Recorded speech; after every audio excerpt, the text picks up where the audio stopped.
the arms of the Great Mother ever surround me, with the arms of the Great Mother.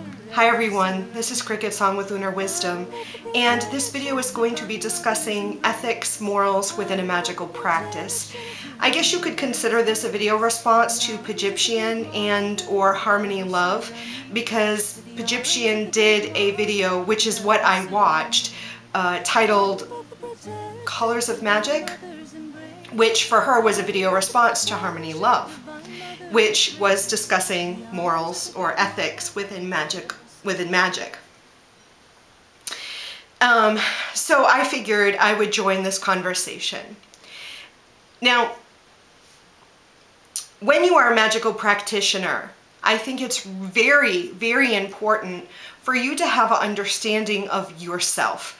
It's important that you do not lie to yourself and that you are honest with yourself, what you believe and how you feel about certain things, because this is going to shape your morals and ethics, not only within your magical practice, but within your life.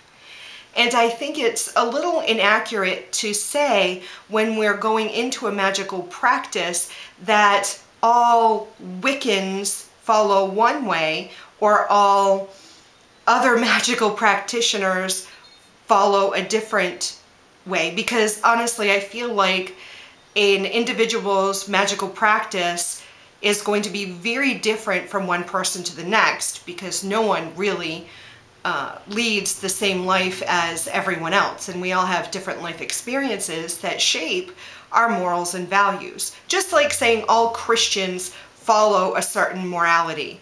I don't believe that.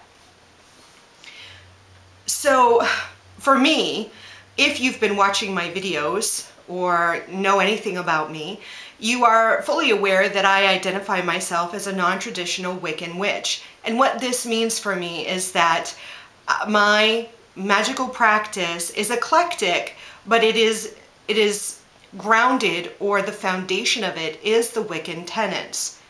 Now, when I'm looking at my morality or my values, I feel that the two biggest influences on how my magical practice goes and my life basically is the Wiccan Rede and the law of return, or some of which individuals may call the threefold law. Now, I've done a video on my interpretation of the Wiccan Rede, and I will put the link to that video in the information section of this video, because to get a full grasp of what I'm going to talk about, you might want to watch that. Because my interpretation of the Rede is not harm none. That is not my interpretation of the Rede. What I believe the Rede guides me to do is, if what I'm about to do causes harm to none, then do it as much as I would like. Do what I will. What is my true will?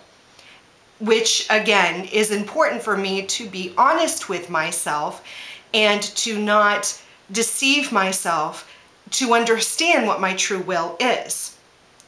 But the Rede does not tell me what to do when faced with situations that might cause harm. So I'm not going to go into any more detail in that, but if you want to learn more of what I mean by that, I urge you to watch that video. So I am guided by that.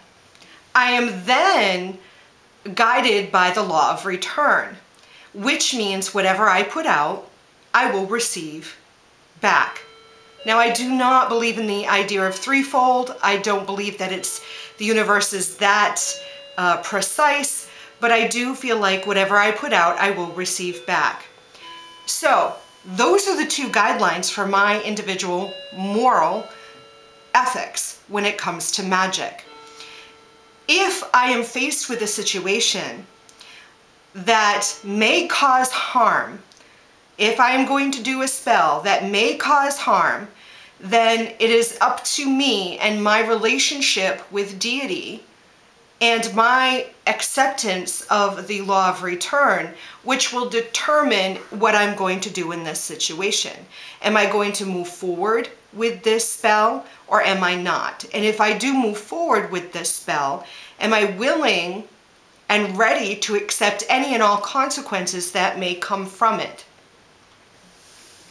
So this may be a different perspective for many of you if you believe that all Wiccans follow harm none. Because I am a Wiccan. I am a practicing Wiccan witch. Non-traditional, meaning I don't belong to any one tradition. I may, if faced with a situation that someone were to come in and murder my family, I may take it upon myself to balance that out. I don't know, because I've never been in that type of situation. But I am not going to say I will never do it, because I am a realist. I think I understand that if someone were to come in and to harm my children and my husband, I may retaliate. But I also understand that I am responsible for everything that I do, which, like I said, comes back to the whole idea of knowing yourself. It's part of the witch's pyramid. Knowing yourself, knowing your practice, to know, that's the first step. That's the foundation of the pyramid. Now, I do not view magic as black and white, nor do I view it as gray. As someone said, I'm not sure what lady said it in the videos, magic is magic. Magic is energy.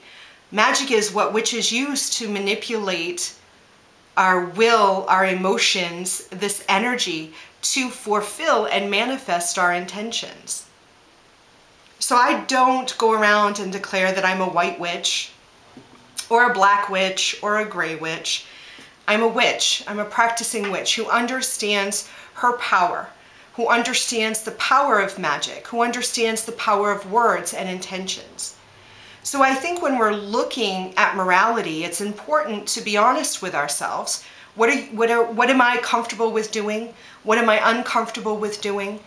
But always knowing that I am responsible for whatever I do, and that for every action that I put forth, there will be a reaction to that, and there will be a return to that, and there's an equivalent exchange. And this all plays a part. So I feel like when dealing with morals and ethics, for me to look at someone else's practice and to say, oh, they're practicing black magic, I don't really understand, because I'm only seeing it from my perspective, and it's colored with my subjective observations. Unless you're standing in that person's shoes and you know every detail about what's going on and what's going on in that person's head and what transpired before and what is possibly going to transpire after, it's hard to determine what is black and what is white and what is gray. That's just my opinion on it. But I do think it's important to know yourself and to understand what you're getting into and be ready to accept all responsibility for your actions. And that's just my 2 cents or 5 cents or whatever on the topic of morality and ethics. I love you all. Blessed be. The Great Mother ever surround me, with the arms of the Great Mother ever surround me.